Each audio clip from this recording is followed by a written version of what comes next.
Welcome in, Monday morning edition, Oxford Exxon Podcast. Chase Parham, Neal, McCready, Clark Ford Studio here with you today.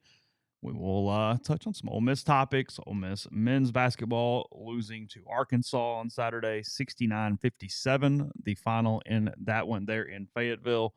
Ole Miss 1-6 now in the SEC. I think I have that right. They are at home Tuesday against the Missouri Tigers for their next game. The Ole Miss women's basketball team losing to Auburn in overtime yesterday, 77-76.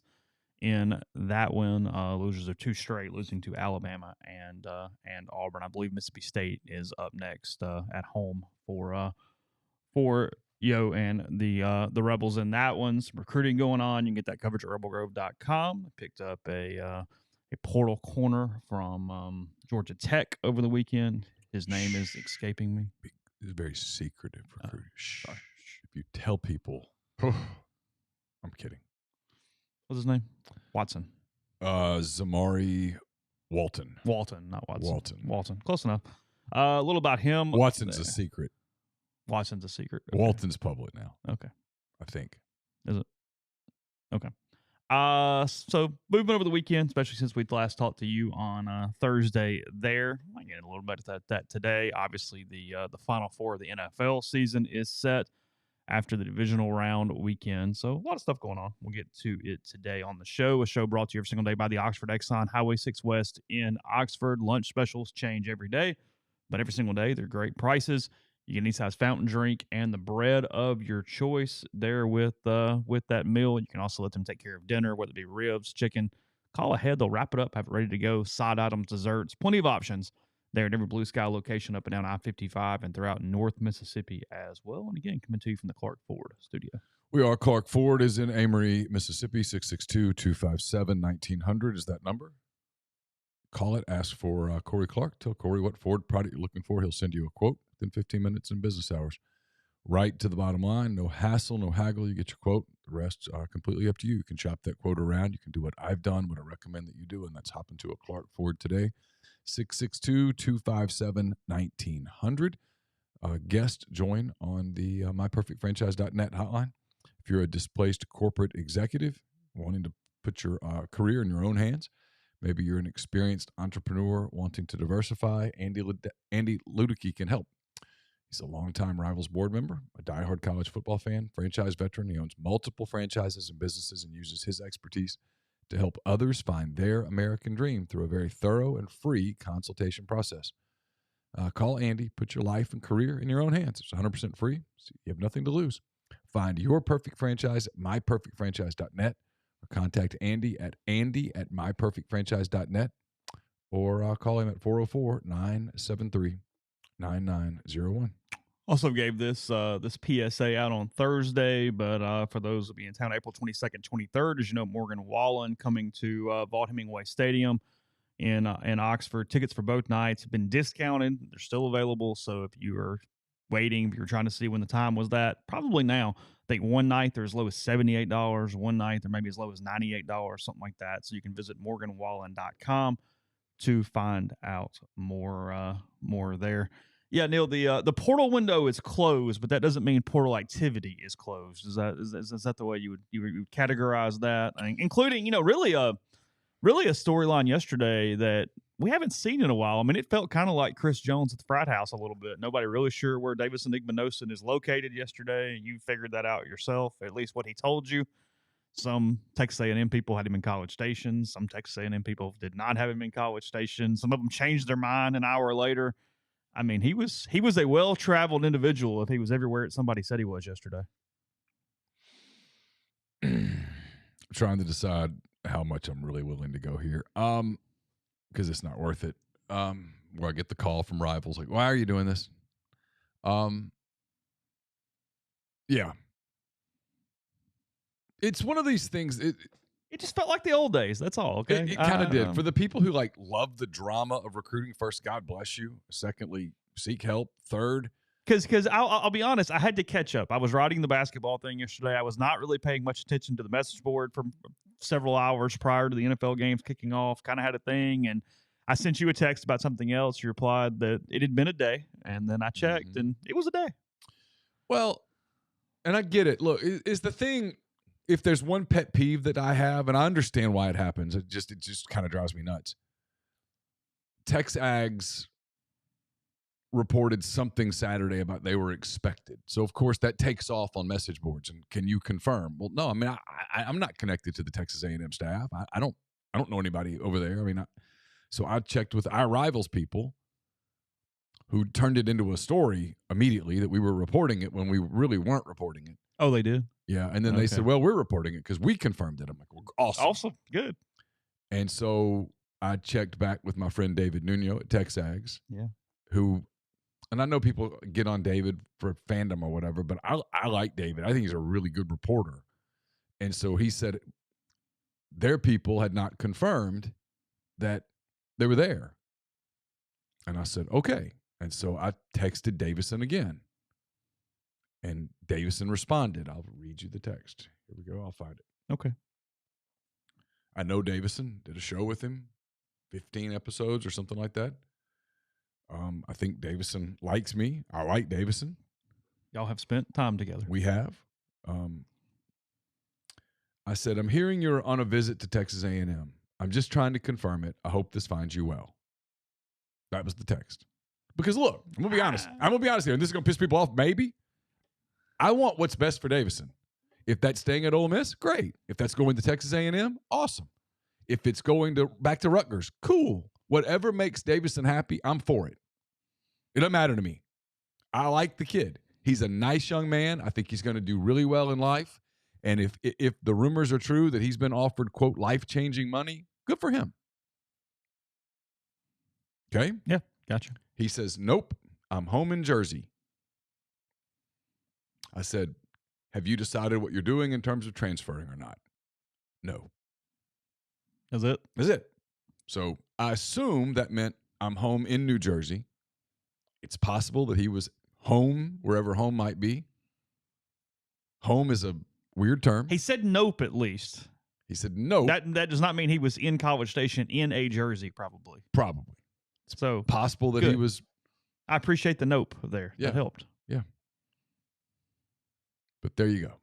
So I don't know what Davison's doing. I know that yesterday people close to Ole Miss's efforts were not particularly optimistic. They seem to be losing. They seem to have lost optimism over the last 36 to 48 hours compared to last Thursday, Friday, something like that.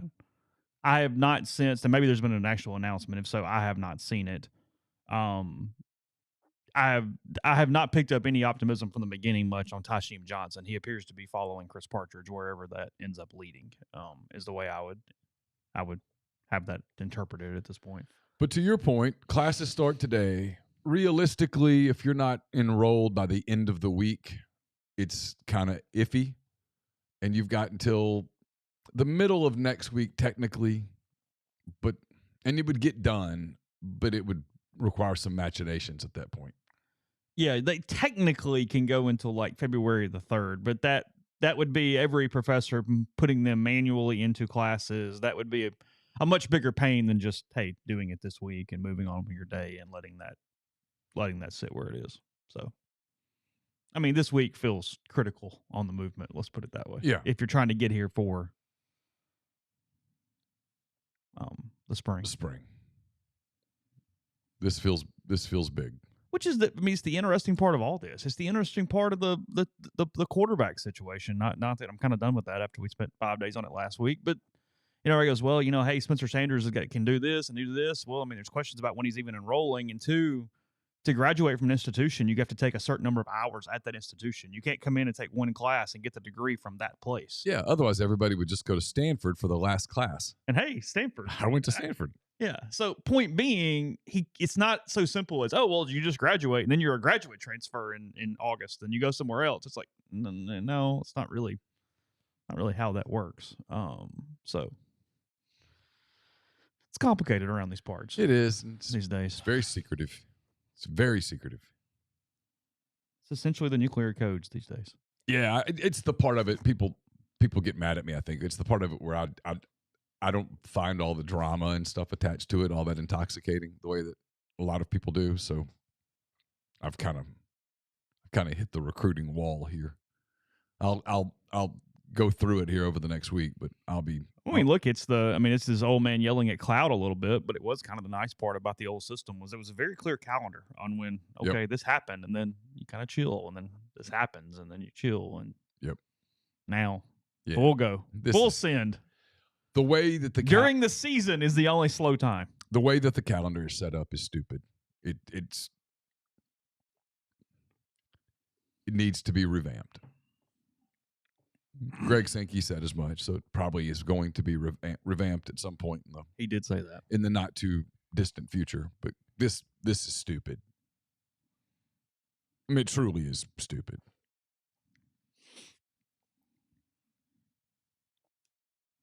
I guess that's all. There's nothing else, right? There's like 5 guys, and there's a rumor about a TCU wide receiver. I wrote about it on rebelgrove.com this morning. I don't know. I've asked. The questions have been seen but not responded to. Okay. So I don't know what that does or does not mean. It appears that the Kennedy kid is at least considering going back to Alabama as of this morning, right? That change? That was my understanding yesterday afternoon. But I don't know.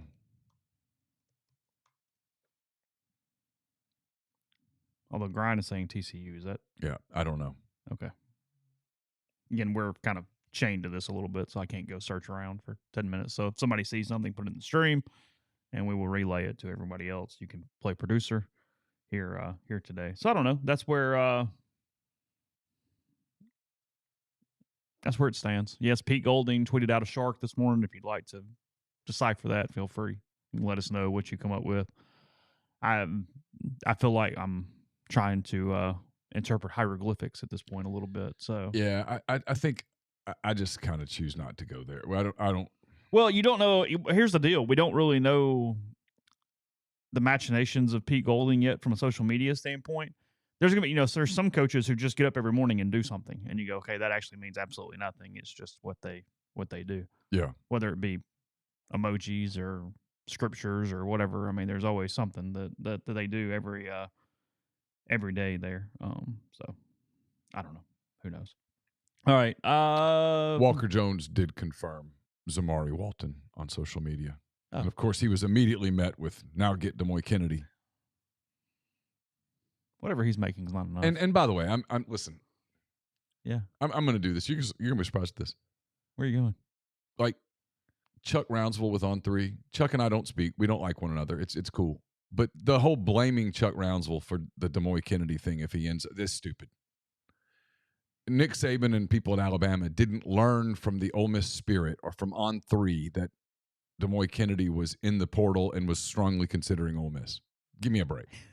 That's insanity. That's stupid. I don't even know what they reported. It wouldn't matter if they come out with the most specific of specific reports. That's not what moved the needle on whatever decision got made there. So that just like if Kennedy does not sign with Ole Miss, it will not be Walker Jones' fault to any extent whatsoever. None whatsoever. That's stupid. Walker's job is to manage an NIL situation. That's it. If there's not enough in the coffers, not his fault. And the best I can tell, he's doing a hell of a job. It is quickly becoming, I think, a thankless operation relative to the amount of time that is involved with that. I can't even imagine. Operation. I can't imagine. I don't think you're wired for that. I don't think. Me? Yeah, No. I don't think you're wired to get up and go, "Hey, that's what I'm gonna do. I'm gonna manage an NIL collective for the next." But I mean, at the end of the day, you can't make a kid do something.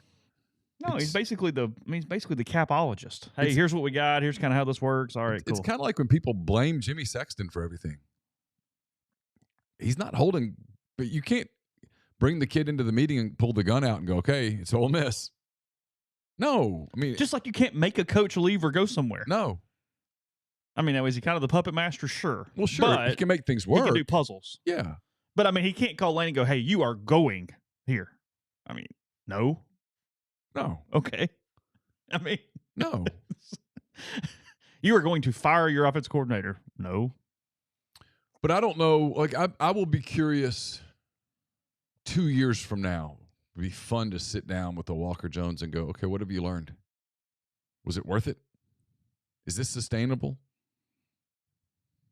Like, I'm really fascinated with the whole Jaden Rashada thing because of what happened at Florida and how it happened and how it went down.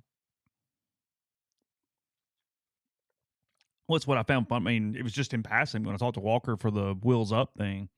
Multiple times he goes, hey, more of a full-time job than I thought. I mean, he wasn't complaining or anything, but it was just kind of an offhand comment that was made multiple times as we were talking. Yeah.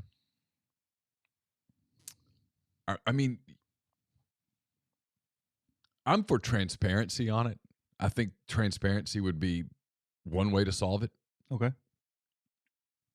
Where it's public. Hey, a kid reached an NIL agreement. Oh, I think the NIL, there should be a database for NIL agreements. Yeah. I mean, the school has the paperwork. Yeah. If you're cool on paying it, then cool, put it out there. It's fine. I think that would solve a lot of it. We'd have no problem third-party publishing what Davidson Igmanosin made off the podcast. Sure. Here. Yeah. Have at it. I can tell you that Davison did not get life-changing money. It was not life-changing. No. Peyton Chutnier didn't go, you know what? I'm rich now. No. I mean, did that podcast, we're rolling. That's not really how that worked. I can tell you, damn sure it wasn't life-changing money for me. It changed my money negatively. I lost money. There's overhead in these things. I lost money on that show. But he got his. He got what we had agreed to. Yeah, sure. Yeah.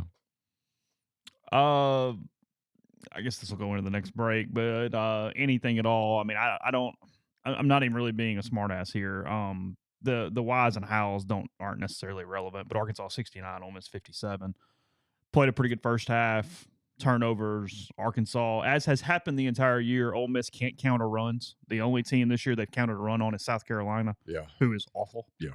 How they won in Rupp, I know is sports, but it still remains a mystery to me a little bit. And the same thing happened in Fayetteville on Saturday. This team simply can't score enough, can't shoot enough. They defend. They play hard still for him. They are not giving up on him at all. It's simply there's some things about their offense that don't make a lot of sense, and then they just don't put the basketball in the bucket. And, I mean, at the end of the day, you're not going to win games when you're not capable of doing that. Matthew Morrell gets banged up. Haven't heard of determination on him at this point. I haven't heard. I'm going to ask today. I don't know. I hate to speculate. He did not put any weight on that right knee. Now, he stayed on the bench, put ice on it. Yeah. That's typically indicative of a decent sign, but usually I'm speculating. Usually. But look, if he can't play, they truly don't have anybody to put the ball in the bucket on a consistent basis. They can't answer runs. Arkansas got, I thought, a couple of big possessions late in the first half that gave them some momentum, and they came out in the second half and they kind of took control of the game pretty early in the second half. And like you said, Ole Miss can't answer a run. Once Ole Miss is down double digits, like Ole Miss did make a run to pull it to 11, but once Arkansas was up, were they up 18, 19 points? You weren't winning that game. I mean, did it get that high? Yeah, okay. Yeah, it got that high. You weren't winning that game, and they just Arkansas desperately needed that game, and they played like it.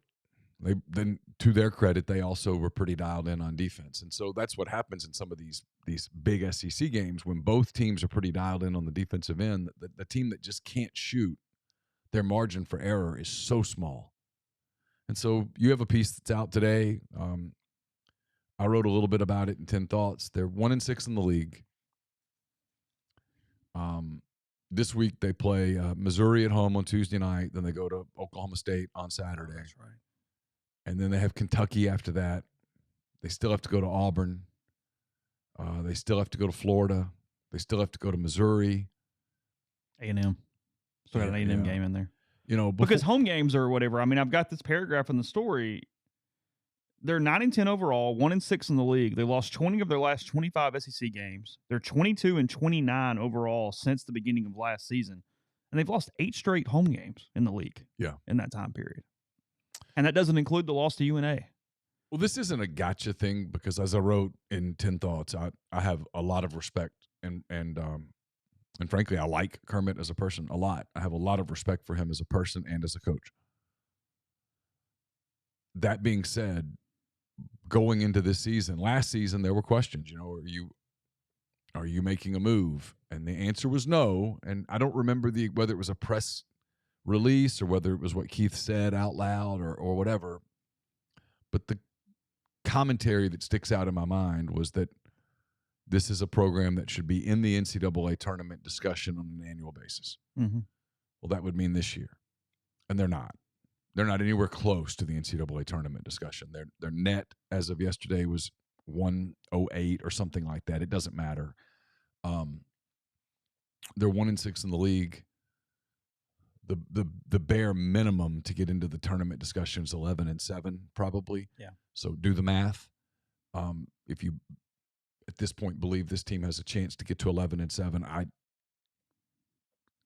I'd love 10-1 the rest of the I'd way. love to sit down with you and find out like how you deal with your day, because maybe I could learn something, or maybe I would walk away going, you're nuts, one or the other. If that's the case, then there's an inevitable conversation that begins here soon.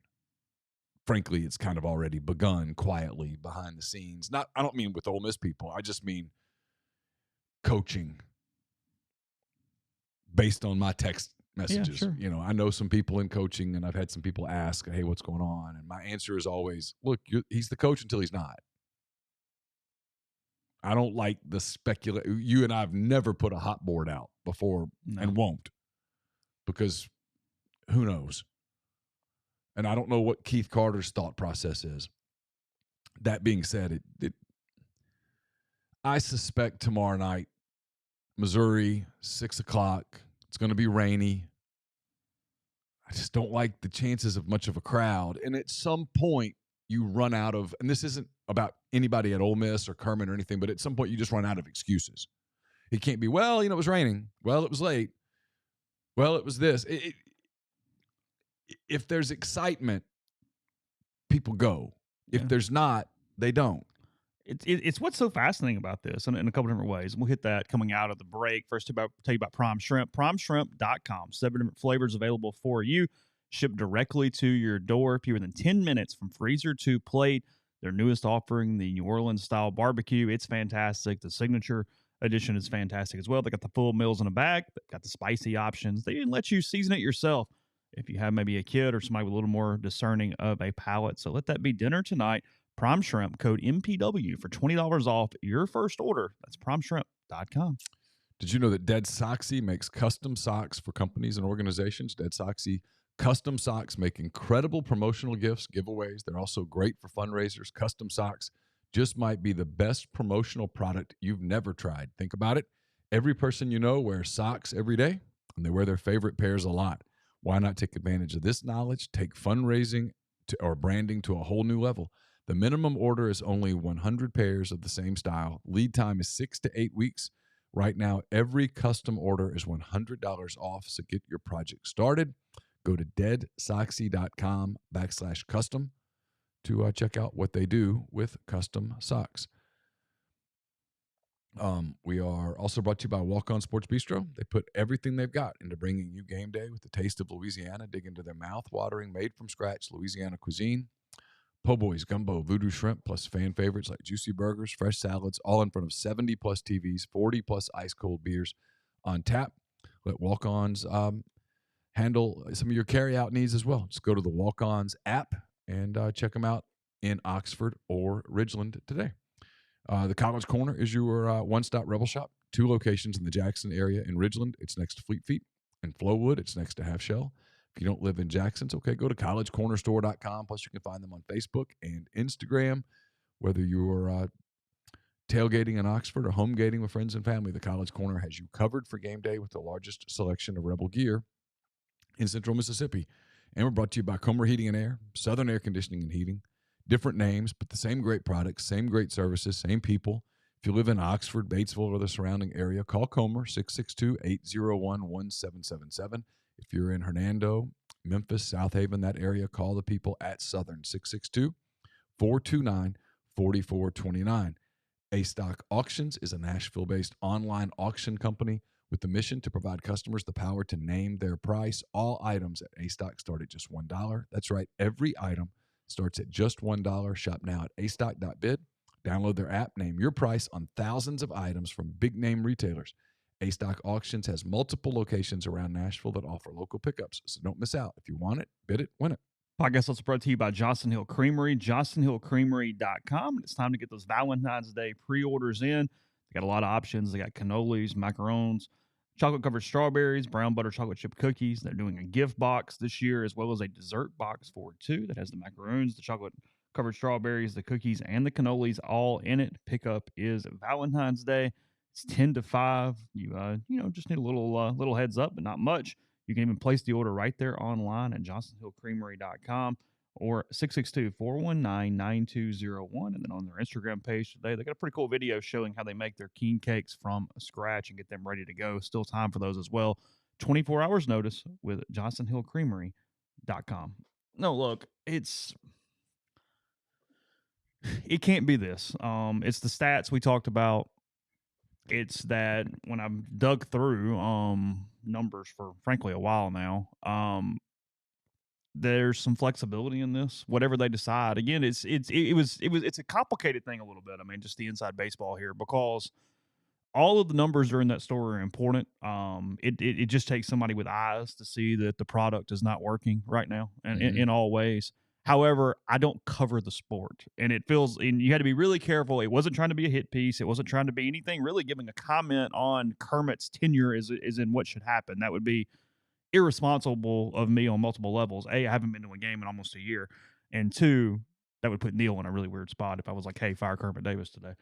Wouldn't be overly advantageous at that point. Hey, just heads up, run him out. So, point being, when you go through it, though, it's two different things. There's some flexibility should you want to make a change. I thought that was one of the more interesting parts of the story, is that Kermit's buyout's a little over $4 million. It's like 4.2, but they owe $1 million pretty quickly. It's like 30 or 60 days or something like that. But the 3.2 beyond that is paid out over 4 years if you choose. There's annual installments. Well, that's only $800,000. And when you look at what happened last year, there were 6 hires, Mike White being the only Power 5 high major from one school to the other. Everybody else, they're not making a ton of money. It's all under $3 million. It's one of those deals where when you look at it, there's a possibility, whether it be, and this is not a hot board, but a Dusty May, a Ryan Kelsey, just those type of names that are going to surface in any coaching search, especially in the Southeast at this point. You're probably not paying $3.5 million. You're probably paying an amount where even with a buyout, it would be a very similar amount of money or even a decrease in operational budget at that point. It's just, I thought the numbers made an interesting thing there. And then what is this job supposed to be? Look, should a change happen, we have plenty of time to talk about that. But when you dig through the history, there's just not much there. And we all know that. And I mean, look, is 1990 relevant to 2023? No, it's not. However, you would like some proof of concept, and Ole Miss has had back-to-back winning SEC seasons 5 times in its history. 2 of them were a 3-year run by Andy Kennedy from 2015 to 2017. That's the only time in program history they've had 3 winning conference records in a row. Rod Barnes has had 1. I think that was 01-02. I could be wrong there. Rob Evans had 2 in a row, and most people think he would have had it rolling had he stayed. He goes to Arizona State after this season, but he had the best 2-year run ever from a conference standpoint, 12-4, 11-5 in his final 2 seasons. And then the only other one it was the last year of one coach and the first year of another coach. It was Bob Wetlick and somebody else from back whenever that was, in the 70s or the 80s. That's it, since the 1930s. I'm not going to go back into the 1930s and see what happened. So the point being, from a proof of concept of conference winning and what looked like, this is not diminishing the Rod Barnes era or anything else, but they still didn't put a bunch of conference seasons together. Now, they made the tournament. They had 5 tournaments from 97 to 02. They only have 9 all time, which is what is fascinating about this to me, and it's not a negative toward Keith or anybody else, is Keith saw the heyday. He played in the heyday. He played in 3 straight tournaments from Ole Miss from 97 to 99, and he wants to replicate that. I mean, his quote's the thing. I mean, he expects to be good at basketball given his history and his passion and everything for that sport. He wants to be good at basketball. Yeah, of course. And his argument is, we've got an arena. He thinks the NIL can be competitive. He believes that the league being as good as it is gives everybody a rising tide leg up because you don't have to finish third in the league to make the tournament. You don't have to throw some crazy number in. You got to get to 6th or 7th. Yeah, he firmly believes that Ole Miss can be successful in basketball. And it's one of those deals where I sit there and watch it and go, I'm interested. I mean, okay, let's see what this looks like. Well, and you wrote this in your piece. Here's the thing. It doesn't matter what you think about college baseball, whether you are the biggest fan of it or you don't care at all. The truth is, it doesn't really start on your campus until the middle of March. Yeah, sure. So you've got this gap. I know that they start in February, but the only people that really go out in February, midweek, are the diehard of diehards. Yeah, sure. Arkansas State on February the 20th or whatever that is. It's cold. Yeah, sure. I mean, even the players are like, ugh, those games. So you have this gap between Thanksgiving in terms of on-campus events. You have this gap between Thanksgiving and basically the Ides of March. That if your basketball program is not competitive, that's just too big of a gap. Yeah. Kids are coming to visit. Just fan morale. Stuff. Just fans. Hey, I want to be interested in, because look, one of the ways to get more people at football games and more people is to keep them throughout the year. Yes. Where one of their hobby is just Ole Miss Athletics 365. Right. It's talking about it. It's recruiting. It's, okay, we're just going from football to basketball to baseball. Oh, that's interesting about tennis. I'm interested. I'm in. I'm giving you my discretionary time, money, and emotions. Yes. All three of those things. Basketball's too big of a gap in the middle to kind of lose people and have to get them back a little bit. Yeah, and the gap is massive when you go Thanksgiving until the middle of March. And then what would happen if you had a season where baseball was subpar? Had injuries. If last season didn't end the way that it ended. I mean, do an alternative universe where NC State gets that bid. Sure. It was close. That's my point. It could happen. Is it likely? No, of course not. I'm on record as to what I think is coming. You think it's getting less likely by the day? I think college baseball is to the point where there's going to be 5 or 6 teams in this part of the country that just pass the title around. Mm-hmm. But the point is that, and even you just can't give away January and February on the calendar.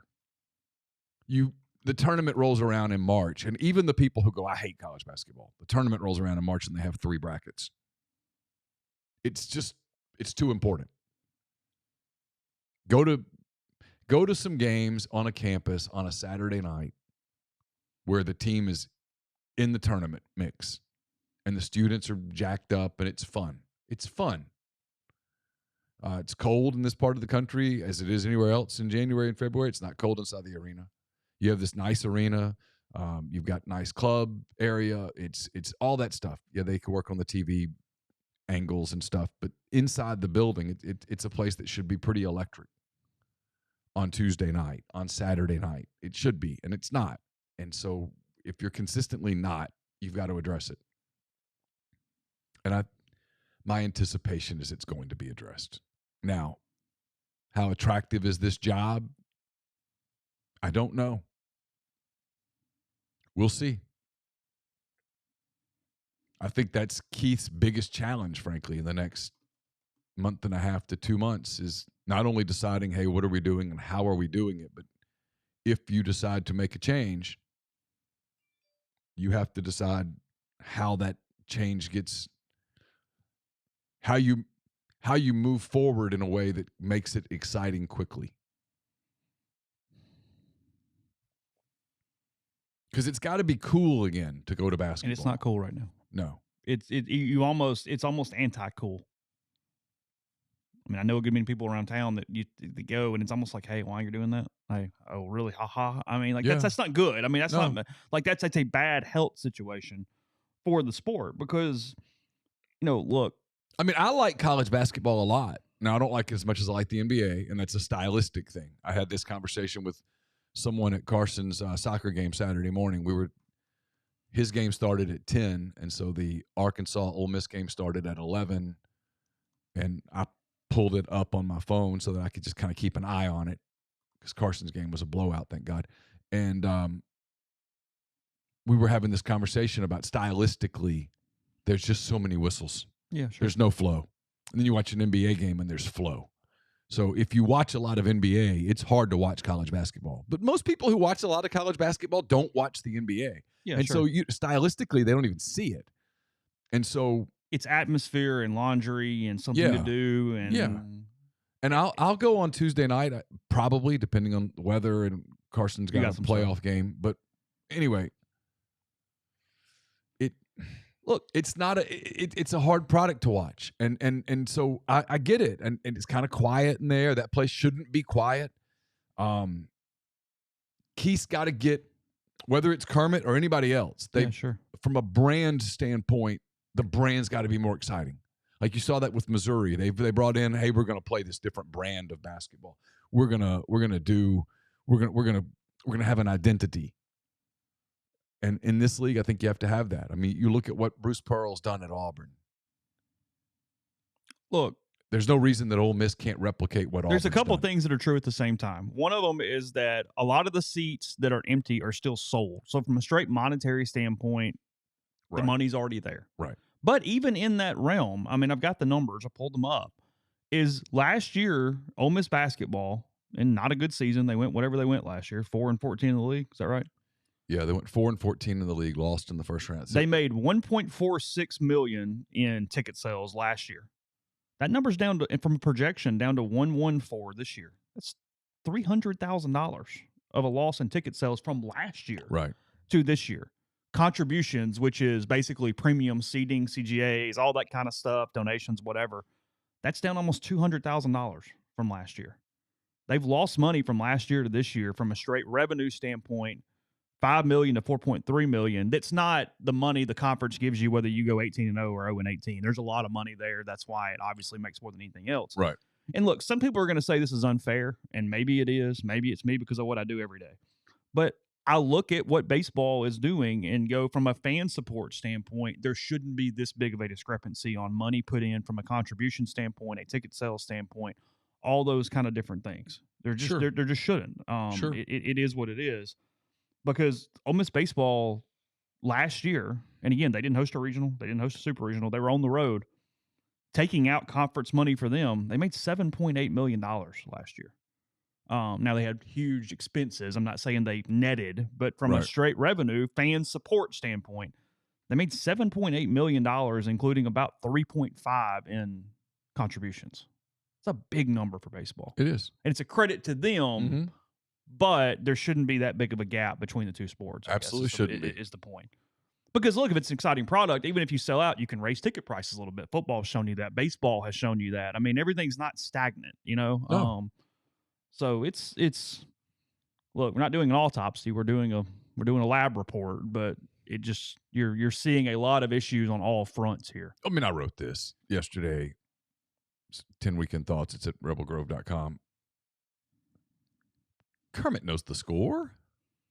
Well, he knew the score last year. I mean, Keith has talked about, not even with me, with other people, about, you know, gave him a year last year. Said, hey, next year we got to be in the mix, and they're not in the mix. And so the conversations.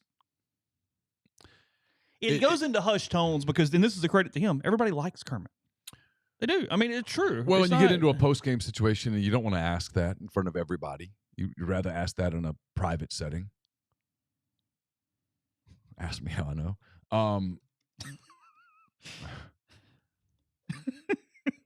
But it's the elephant in the room after every loss. Hey, was this the one? Because one of them's eventually going to push over the edge.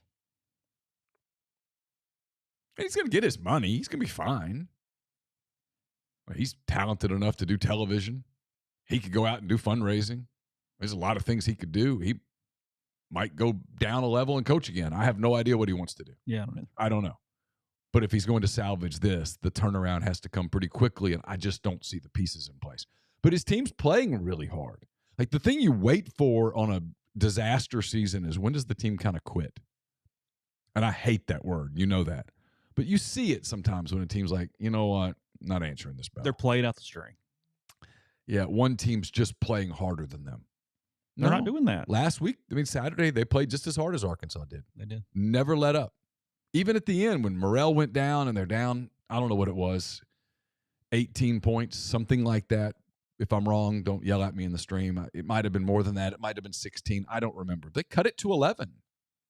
Arkansas called timeout. Musselman yelled at his guys. Like, what the hell are we doing? Because Arkansas blew a big lead against Vanderbilt, and that's kind of become a talking point there, that they can't finish games. And Ole Miss kept coming. Deshaun came in and gave them a spark off the bench. But it's not enough. And so what happens if you don't have Matt and you have your typical shooting game without Matt? Do these 6 and 7 and 8 point losses turn into 20-point losses? And then do you get guys to keep playing hard? I don't know. But that's what you watch for. And in absolute credit to Kermit and to his players, that's not happened. They're 1-6 in the league, and you'd never know it in terms of their effort. And I've seen teams, Andy's last team, they just wouldn't play hard. It's why he walked away. And then after he walked away, they kept not playing hard. They played hard. The rest of the season, they played hard like once. Yeah. They had that one night for Madlock. Ironically, they played really, really hard at the tournament for about 30 minutes against Missouri, maybe? I think it was Missouri. In St. Louis. They win? No, they lost. Oh, okay. Okay. Because that was the night that I was getting Ole Miss Missouri games were like chippy for a little while. There was like a kind of a weird like semi-rivalry there in that series for a bit. I was walking out of the arena and the guy goes, you have a ride? And I was like, no, I was just going to walk back to my hotel. He goes, no. Get a ride. Yeah, get a ride. Oh, I didn't know that. Yeah, I walked anyway. But oh, you did? I did. I mean, you walked through Fresno. I did. Just down to the Chili's, but I was careful. Were you? I've told you this many times. That was not good. Skip that trip moving forward when they do a home and home with Fresno. Yeah, I'm not going. Things have been so different had Derek Millinghouse not hit a little floater there that day. Just hit the little floater. It was over.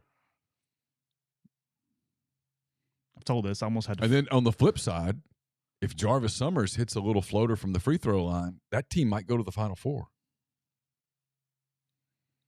Yeah. But here's the point. To wrap this part of this up. Yeah. That team was in the conversation. People were dialed in. People were interested. You got to be in the conversation.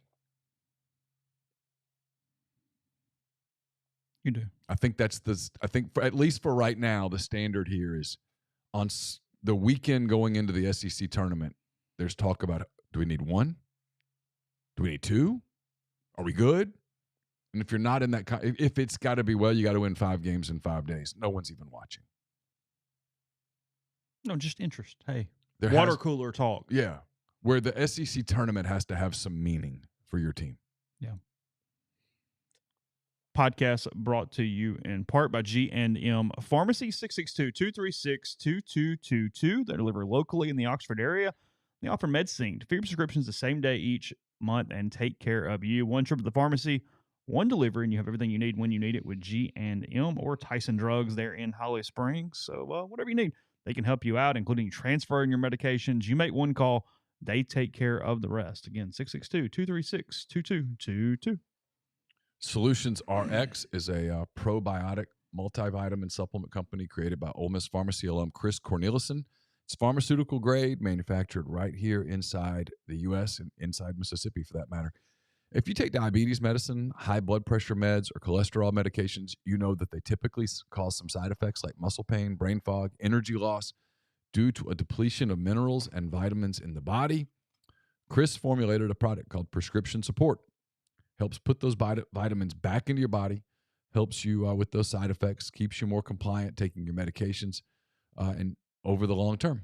Solutions RX is available in local independent pharmacies across the continental U.S., including all across Mississippi and off their website. Solutionsrx.com. Enter the promo code OEP at checkout and you get 10% off your first order.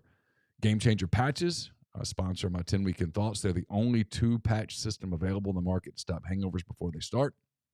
The warm-up patch used before or while you drink. The overtime patch used after you've been drinking to recover while you sleep. The all-natural ingredients will keep you in the game, ready for the next play. Go to GameChangerPatch.com. promo code RebelGrove20 at checkout for 20% off your purchase.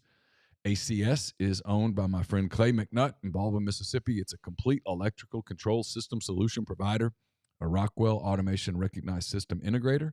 ACS has a full-time dedicated emergency service and troubleshooting staff, a UL 508A panel shop. To learn more, go to acsllcms.com or call 662-601-4381. Valentine's Day is 3 weeks from tomorrow, I think. It's on your calendar, really. Far in there. Got big flashing lights. I actually was doing math. I did 8 plus 14 is 22. It's 3 weeks and a day. So maybe I'm right. Got ULM math kicking in. If you haven't, if you need to be doing Valentine's Day shopping, some of you suckers haven't figured out how to work that off your calendar. If it's still very much on your calendar, go to Lammons, 1126 North Lamar Boulevard in Oxford. They've been serving the Oxford area for 3/4 of a century. Engagement rings, wedding rings, fine jewelry, watches, pearls, fashion jewelry, children's jewelry, collectibles, and more. Lammons is the gold standard in fine jewelry. Visit them at lammonsfinejewelry.com or call them at 662-234-2777. Let's see. Guess that's all on that. I think we exhausted it for a Monday in January. There are days remaining here. A lot of games left. There's 11 SEC games left, plus Oklahoma State, plus tournament. Yeah. 13 games. Again, tomorrow night, they play Missouri, 6 o'clock. Yeah. It's not an 8 o'clock game. As you said, it's a good time slot for a crowd if you're going to get a crowd. And it's going to rain. Missouri's better. 100% chance of rain. 70% here. It's 100% in Clinton. Right. You have multiple forecasts. Yep. When do they make that decision by? I would think they'd have to do it today. You're anticipating a change. I anticipate they'll play it on Wednesday. Not the Ole Miss Missouri game. That's going to play a Tuesday night. We're referring to a different game. Yeah. Gotcha. Okay, getting some NFL, I think, at this point. Yeah. The semifinals are set. Not surprised by any of the results. At least the winners, I guess maybe how they looked in a couple games, but as far as the actual the teams that won, not a shock. In the NFC, Philadelphia and San Francisco, they have been the best 2 teams in the NFC for most of the season. Philadelphia for sure all season. And then in the AFC, for the second straight year, the Bengals are headed to Arrowhead to play the Kansas City Chiefs. The Chiefs dispatching of the Jags. The Jags did get everybody a backdoor cover that had them with that field goal there late. That changed the line. That was a cover. But even with a gimpy Mahomes, Kansas City pulls that off and wins. And then Cincinnati just dominated Buffalo yesterday in the snow in a game that really was never close. There were a couple times where Buffalo got the ball, but there was never a push where you were wondering who was going to win that football game. I did not feel like at all.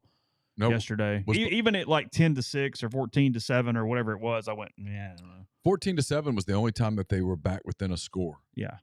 Because Cincinnati added the field goal, and then after that, I think it remained a 2-score game the whole way. That is correct. Mike Hilton had a hell of a day yesterday for the Bengals. He did. He's just a football player. Their whole defense was really, really good. They are underappreciated as a defense because of the sexiness of their offensive weapons. Yeah.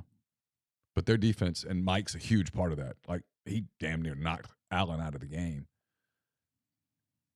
I'm not surprised at all that Mike Hilton is still at this point in his career. I think he's an elite NFL player. Do you think he's underrated on the NFL level? Yeah. Do you? Among fans? Yes. Among not execs or personnel. No. They know what they got. Yeah, he's a dude. He's an elite pass rusher. Like, he's one of the best at timing blitzes and such.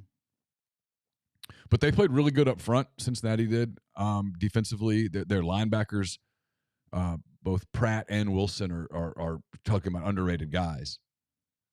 They're both underrated. And then that secondary, Eli Apple played well. Oh, boy. The rookie, Britt, played well. They just played well. We didn't know what side of the injuries would look worse or more of a toll, and I think everything that could have been an issue with Buffalo happened yesterday. Their defense is not itself at all compared to when it was fully healthy. I mean, Von Miller would have made a hell of a difference yesterday in that football game. Sure. DeMar Hamlin would have made a difference in that football game. They were out some dudes, and then, like I said, the Bengals up front held up pretty well. They ran the football. They controlled the line of scrimmages. I mean, that did not hit them.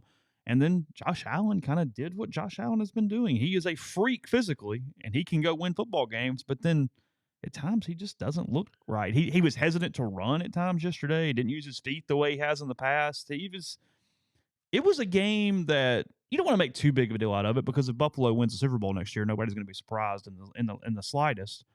But I do think going into the offseason, he is falling below that Mahomes Burrow tier for next season as far as the way he looked in that playoff game yesterday. I mean, does that actually have any real tangible value? No. But, I mean, we're talking heads. I do think that he's not mentioned in exactly the same breath as those two guys moving forward until he does something else. Well, yeah, it's fair because either Mahomes or Burrow is going to be back in the Super Bowl. Yeah. I mean, Mahomes has been in the Super Bowl twice. Burrow's been once. So, I mean, do the math. Burrow trying to go 4-0 against Mahomes on Sunday. I know it's not a head-to-head deal, but just saying. Burrow's just a damn beast.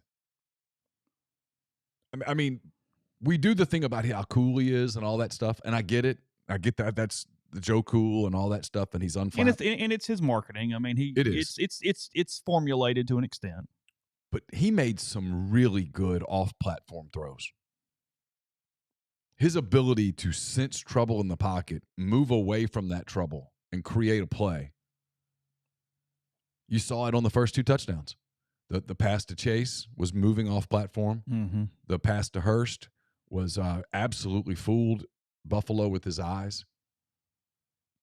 He's a terrific player, and they've just got so many weapons. And if they can run the football like that, they're dangerous. That running game has not really been there the last month. I watch the Bengals week after week. That was a strong performance for them. They were very motivated. It was it was kind of ridiculous that level that they used that kind of insult from the NFL as motivation for them, but they did, and it worked. And if it works, it's good. I'm not really trying. I don't think it's a conspiracy theory, and I'm not saying it was starting next week. I'm glad that didn't happen to give the NFL a look at a neutral site conference championship game, because I want nothing to do with a neutral site conference championship game. Right.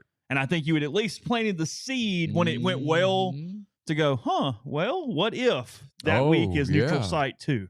No, play it. Let's go to Arrowhead. Let's go. Let's be in Orchard Park. What was fun about yesterday was the snow. Yeah. And the stuff. Hey, Buffalo earned that, right? So had that been, I mean, kind of had it been, Buffalo and the Dolphins, for example, it would have been, can Miami play in this cold? Because every one of their players grew up in South Florida.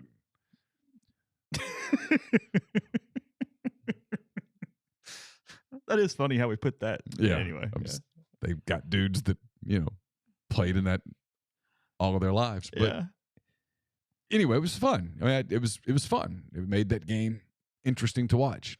The juxtaposition of a game there as opposed to in Santa Clara 20 minutes later was interesting. Is this something about the teams? What is this about that? Look, Dallas San Francisco was a really good football game last night. It's a physical football game. Two defenses that predicated things in a lot of ways the entire season. Two huge franchise names, all this different stuff. And yet, it's almost kind of boring compared to the AFC games from a, maybe not atmosphere, but just a storyline standpoint. Maybe it's quarterback play. Maybe we're seeing better quarterback play in the AFC is what's causing it. I don't know. But when I'm looking at it, and I'm an NFC guy, I just was not as into the NFC games for the most part. Now, I think I would have been had the Giants given a fight on Saturday. And had that been close, Giants, Eagles was whatever. But of the four games, last night did the least for me just as a fan. I watched it and I was entertained, and I'm down there to the last minute. But I just went, because I found Jacksonville really interesting. Yes. I mean, frankly, there's a point in the stream that I think is a good point. And I don't think it's crazy to go, hey, over a 4-year period, would you take Josh Allen or Trevor Lawrence? It's a conversation. Trevor Lawrence. That's what I'm saying. Mm-hmm. So they're coming. For sure. Oh, they're coming. Chiefs and Jags, fun. They damn near pulled it off the other night. All good, fun, all good. I'm all in. I mean, they were really close. Bills-Bengals is fun as hell, even in a blowout. Like, those two teams are fun. Well, look, the Bengals are really good. I mean, I know I'm a little biased, but the Bengals lost their first 2 games of the season. Joe Burrow, if you remember, had the appendectomy where his appendix burst. Yeah. So it wasn't. It was apparently, it was a little. It was bad. It was bad. So he didn't get to do anything. And if you go back and watch the first 2 games of their season, and no one's going to, but if you go back and watch the first 2 games of their season, Pittsburgh at home, at Dallas, Burrow's weak. Like, he physically is weak. He just wasn't himself yet. Since then, they've lost on a last-second field goal at Baltimore. Who else did they lose to? And one other game. I mean, they're like 13-2. Well, NFL teams that go 13-2 and 50 are really good teams. They're really good. They kind of got, because of the whole Damar Hamlin thing and everyone in love with Buffalo, I think people sort of just dismissed them because the line kept jumping. The line was 6.5 at kickoff. But it was funny. The NFC game last night was really interesting to me because you have this San Francisco team that's good, that has a rookie. He's a rookie, right? Purdy? Yeah. A rookie quarterback, 7th-round dude, Mr. Irrelevant, all that crap. But they're limited because of Purdy. It's not a wide-open offense, despite the fact that they have some weapons. Great tight end. Deebo Samuel's terrific. Christian McCaffrey's electric. They've got all this stuff, yet they're kind of limited offensively. I thought that game last night was the indictment of Dak Prescott. It was right there. It was right there to be won, and he made mistakes. And right there all night. You know what I mean? Where you get the ball back, you get the ball back, you get the ball back. Any chance, go, and you got it, and just couldn't do it. He made mistakes that veteran quarterbacks can't make in playoff games, that Joe Burrow doesn't make, that Patrick Mahomes doesn't make. And I saw NFL people, it wasn't just missing receivers as in like his actual throws. It was not seeing open receivers, not seeing the whole field. They thought that he was really poor last night on just simply running the offense in the way it was supposed to be run. The interception, the one that got tipped and deflected and turned into a big interception, was an absolute misread on his part. He did not realize a DB would be there. And that was, I watched it get broken down, and it was basic stuff. If you're the Cowboys, I said this last week, but I'm in completely. There's going to be all this conversation about McCarthy and what is it? I actually thought McCarthy has coached a pretty good year. It's not his fault. If I'm in the room today, it's Dak. It's, hey guys, this isn't about the coach. No, he's done a good job. We know what this is. Yeah, Sean Payton's not fixing this. We all know what this is. He's a good enough quarterback to win the East. He's a good enough quarterback to get you to the playoffs. He's not winning playoff games. He beat a broken down Tampa Bay team.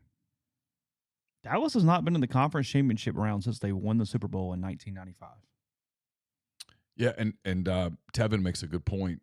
The other terrible throw that he made, that the DB dropped, he dropped it because he cut on it so quick that he kind of overran it himself. If he is a split second later, it's a pick six. I thought it was ironic last night that the kicker made 2 field goals. I kept waiting for the TV when Dak made a mistake to show the kicker throwing a tantrum on the sideline. They didn't show that.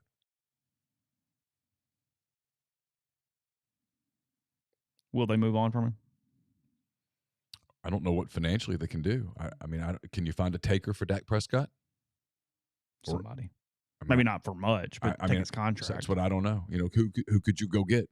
Who's out there that is better than Dak that you can go get? Because that's the problem is, hey, if you're doing this, you got to get somebody who can go win the damn thing. Or have you hitched your wagon to a guy that can't win it? Purgatory. And, look. It's purgatory. I mean, they're really good everywhere else. And he's fine. Fine doesn't win Super Bowls. unless you are so elite elsewhere. And, like, look, at this point, I sort of expect San Francisco to run out of luck Sunday. It feels like the Eagles. You know, I wasn't in his head, but I listened to him talk. Jerry emotional last night. Usually he's kind of pissed off or whatever. He was choked up. He was upset last night. It was right there. It was so gettable. Yeah. That I kind of just came away going, no, I think he's trying to shake this thing up. That didn't feel like, hey, we just get him next year. That felt like, no, hey, this doesn't work. Again, what's available? I don't know. You know, you always talk about this. I mean, and it's serious, like the hand raise guy thing. They will have some sort of an exit meeting in the next 2 days. They'll sit around a table, and whoever he listens to is going to have an opportunity to talk, and that might be nobody. I don't know. But somebody's going to bring it up. When you survey the landscape in the NFC, you have a window here, but it's closing. How so? Well, look in your own division. Philadelphia's really, really good. A win away from the Super Bowl today and probably headed to the Super Bowl. The Giants, yeah, they got bombed by the Eagles, but the Giants are coming. And they've got draft capital. The Commanders aren't awful. And then you look around the rest of the NFC, the 49ers are a steady organization. The NFC North has a couple of teams that appear to be rising. Detroit's getting better. Chicago seems to be getting better. NFC South's a cluster, but someone's going to emerge. This kind of felt like a big opportunity. The NFC's kind of weak. It's not. It's got a couple of teams up at the top, but as a whole, it's not like the AFC where it's just loaded with teams that can beat you. And Dallas sort of let this opportunity get away. They needed to be in the conference championship game, and they're not. Again.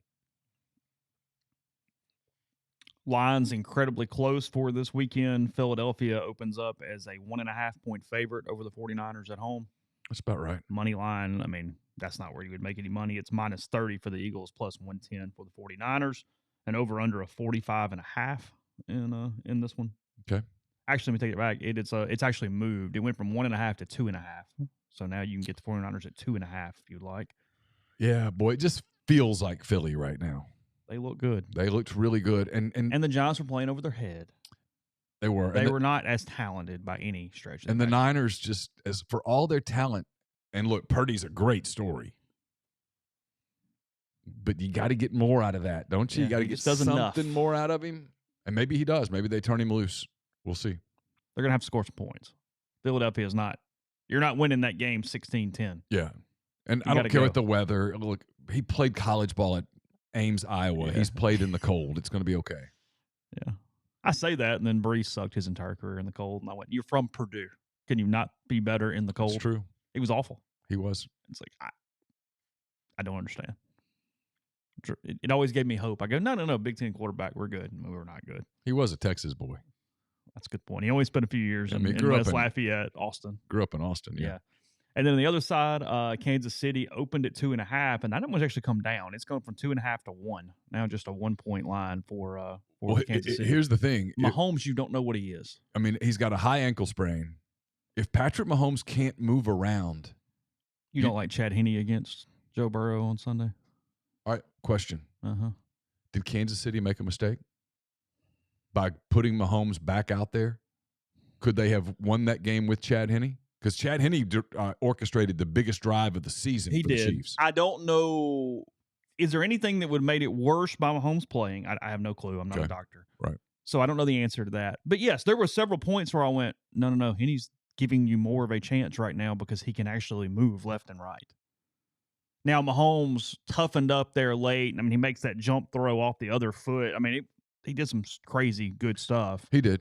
He's an elite player. He's an MVP. But, yeah, the way the game was going, you went, you just kind of need to hold on to the ball right here and move it a little bit. And Burrow got hit, and he might be hurt a little bit. I don't know.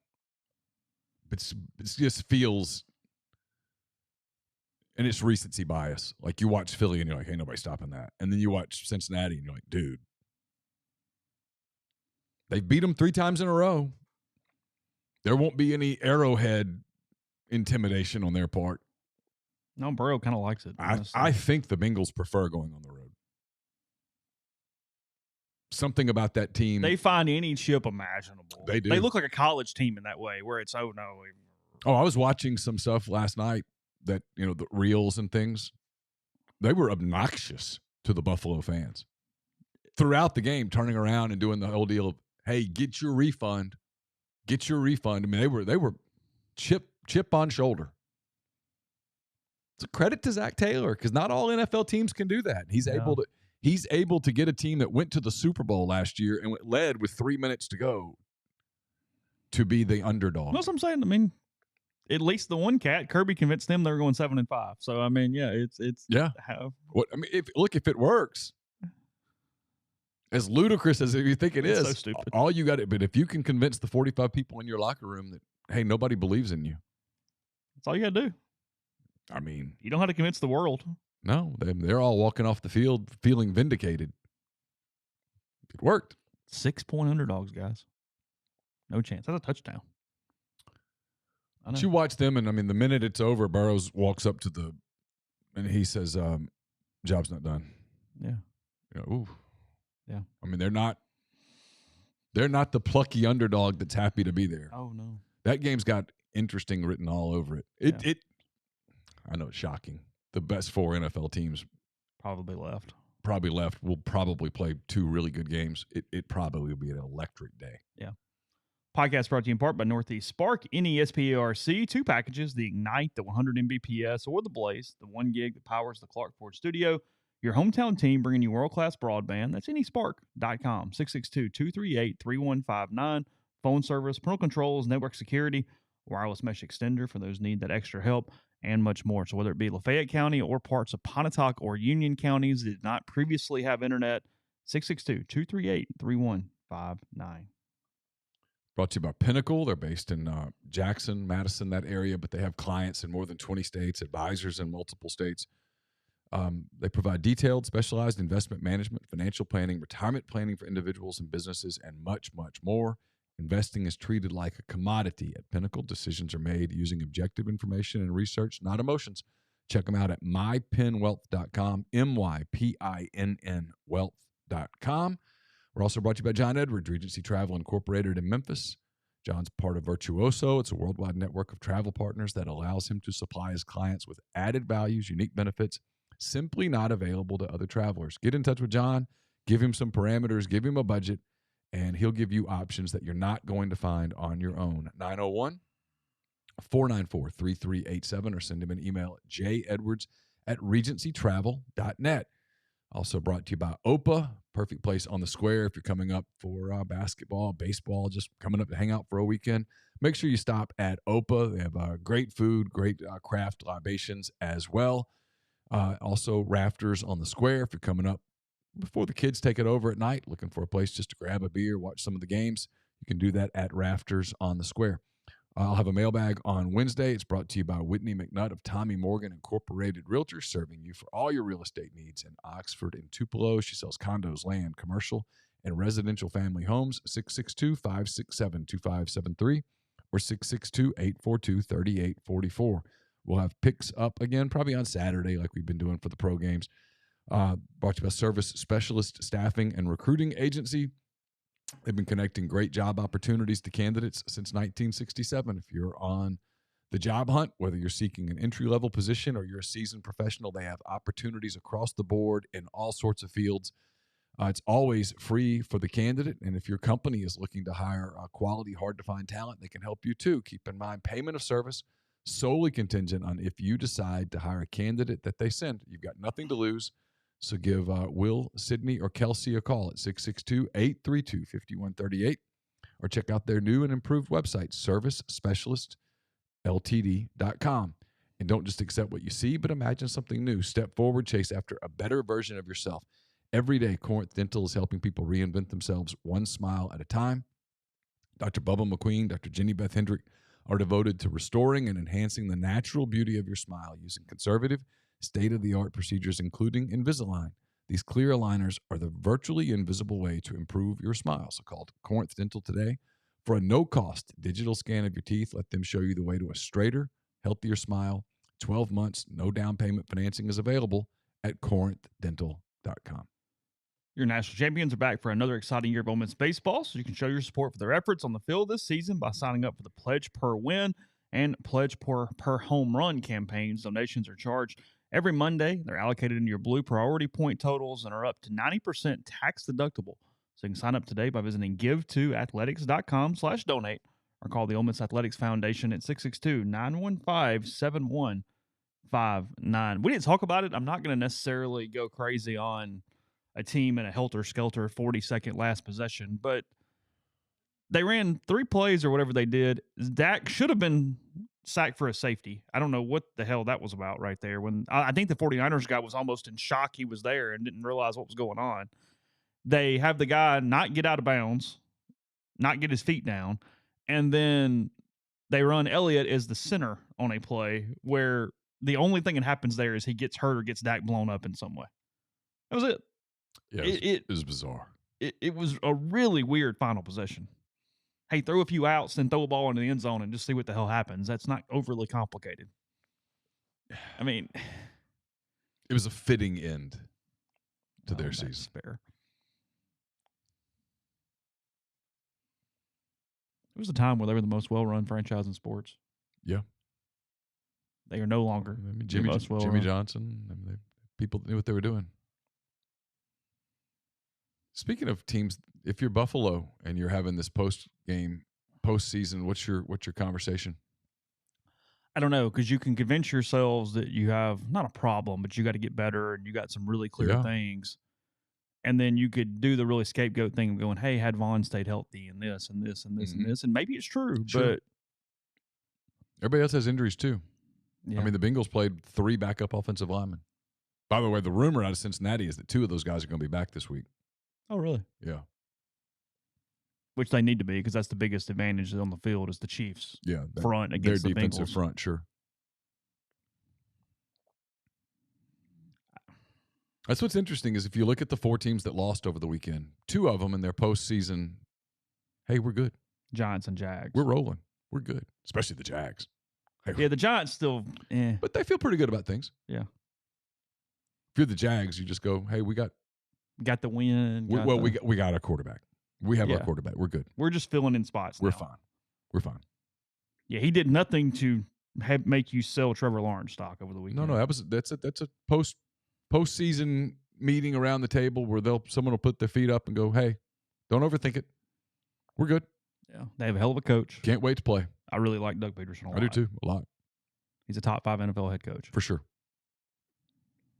So the Giants feel pretty good. The Cowboys, not so good. And the Bills, it's a conversation. How do you rate the 4 coaches left? 1 to 4. Well, I mean, Andy Reid's a legend. I think Zach Taylor doesn't get the credit he deserves. I mean, he has a really fine-tooth comb on his game day decisions, I feel like everybody's really waiting for any mistake he makes from an on-field standpoint. He called a brilliant game yesterday. Jeez. I mean, they were brilliant. They were remarkably efficient. They had Buffalo completely guessing on defense. And then on the other side, Shanahan is very clearly an offensive genius. He is. No way around it. I mean, everybody does the 28-3 thing on him. Okay, fair enough. He had a night, but when you get through with that, can we get back to talking about what he does on a consistent basis, please? And then who's Philadelphia's coach? Sirianni. Yeah. Nick Sirianni. He's done a hell of a job. Having a hell of a year. He kind of rubs me the wrong way, but he's done a hell of a job. Yeah. Kind of fits Philadelphia, though. He does, kind of. Yeah. In a lot of ways, so does Hurts. Kind of gritty. It was a big day for him. It was. Played a hell of a football game. They just demolished. He was very, very good. They were surgical. Yeah. I mean, they scored the first touchdown, and sometimes that's misleading, and I went, that looked different. Theirs and Cincinnati's first drive were the 2 drives of the weekend that stick out where you're like, whoa, somebody better answer quick. Little Just something here for those who do care. The Australian Open is moving through its tournament, and there's 3 Americans in the final 8. That is something that's not happened in a while. American men's tennis has really struggled over the last couple decades. It is the first time it's happened at the Australian Open since 2000, and it's the first time that there'll be a matchup of American men in a quarter or more at a Grand Slam since 2007 when Andy Roddick beat Marty Fish. So at least 15, 16 years here of coming. So 3 different players, again, from America into the final 8 there in Melbourne. That's good. Djokovic still alive, so it is what it is. Well, it's like, because there was some tennis media making big deals of, oh God, the 1 seed's gone and the 2 seed's gone. I'm like, Djokovic is the 4 seed, but he's the best player in the world. So yeah. And you don't think he's a little motivated? Yeah, until he's gone, that doesn't really count. Like that's not okay. Something tells me that Novak Djokovic, if he could give the candid post-tournament speech that he would like to give, it would be electric. Speaking of all the disrespect, you think he found a level of disrespect in having a 4 next to his name instead of a 1? That and not being allowed to play last year. Oh, sure, yeah. Well, hey, I'll get it now. I mean, what changed? Mm-hmm. Yeah, he's rolling. Been a little banged up, but still making his way through it. Beyond him, I have no idea what's going on in the tournament. I've watched 0. Usually I at least turn it on or something, but I haven't even turned it on. I've turned it on a little. Have you? I don't really know who everybody is, but yeah, I'm as least knowledgeable as I've been in 20 years. It is still really good tennis, and so I enjoy watching it. I find myself watching Wimbledon and the night matches of the U.S. Open. Yeah. That's about where the most casual of casual. Right. You get a good night match at 8:30 in September or whenever that is. I go, okay, yeah. You'll catch me for a minute. It's all good. So anyway, Tony Pollard broke his leg, by the way. Is that what happened? Cowboys, yeah. He sources are telling ESPN that he did break a leg in the loss. I feared that he had done one of those hip things, like a Bo Jackson really? hip Tua kind of thing. I was really concerned when I saw it. I was like, ooh.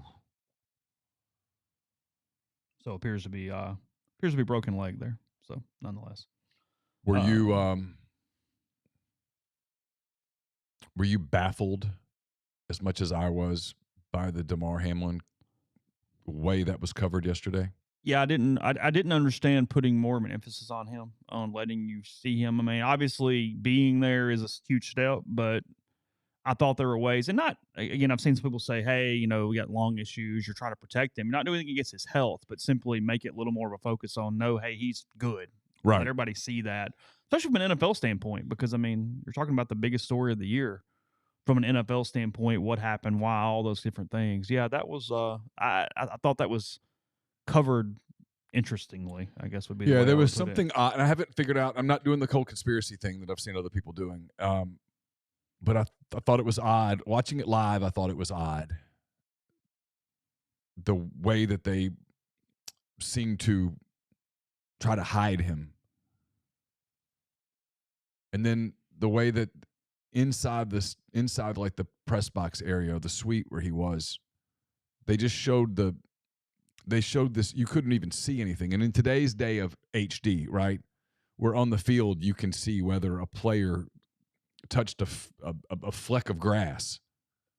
There was no way to put a camera inside the suite just for a moment. It was odd. Yeah. No, that's it. There was something odd about it. Yeah. Let's see. I'm just kind of curious for a second. Trying to find it. This is obviously because of where Ole Miss is, doesn't matter, but a team at Ole Miss beat Houston over the weekend. Knocked off the number 1 team in the country. Yeah. The Owls. They entered league play at 6-7 with 4 losses to sub 100 teams, and then beat Houston. So that explains the South Carolina thing, because it's sports, and one day the two happen. The 2 best basketball teams in the country are Alabama and Purdue. I think I'll buy that. Speaking of the power rankings, they updated them this morning on ESPN. Alabama, the number 1 team in the country, in their power rankings. The Tide now 17-2. They get Mississippi State and Oklahoma this week. Purdue number 2, as you said. Michigan State this week. The Boilermakers 19-1 on the. They're really good. They have Tennessee at number 4. By the way, they just win. Kansas State 5, Kansas 6. Again, huge success story with Keontae Johnson coming back, playing really well for the Wildcats there. Virginia's back up in the top 10. Texas at 12, Xavier at 13, Marquette at 14, Gonzaga all the way down to 15 after their loss to Loyola Marymount. I don't even think they Saturday. should be ranked. And then Baylor at 16. Okay. Auburn just outside looking in. Bruce Pearl's done a hell of a job this year. Auburn's not ranked? This is just their top 16 power rankings. This is like if you were doing, whatever. Gotcha. Yeah. This is not the whole 25. Yeah, no, I'm such a Bruce Pearl fan. His teams, like that team's good, but they're not just if you took the uniforms, just put them in just some red uniforms. Yeah, sure. Just like a mesh, what you wore in PE. Yeah, watching practice. Watching practice, you would never go, oh yeah, that's what you wore in PE is kind of what Kansas State did do on Saturday with their lavender weird two-tone purple things. But you wouldn't watch Auburn just running around on a practice court and go, that's a loaded SEC team. Mm-mm. They're good, but he gets every drop out of them. It's incredible. Yeah, he's done a hell of a job. So, all right, back tomorrow. We'll talk about something. I'm sure something will happen in the meantime. Again, Ole Miss and Missouri, 6 o'clock tomorrow night from the Pavilion for that. So big stream numbers today. Appreciate you guys. Thanks for hanging out. Be safe, and we'll talk to you again tomorrow.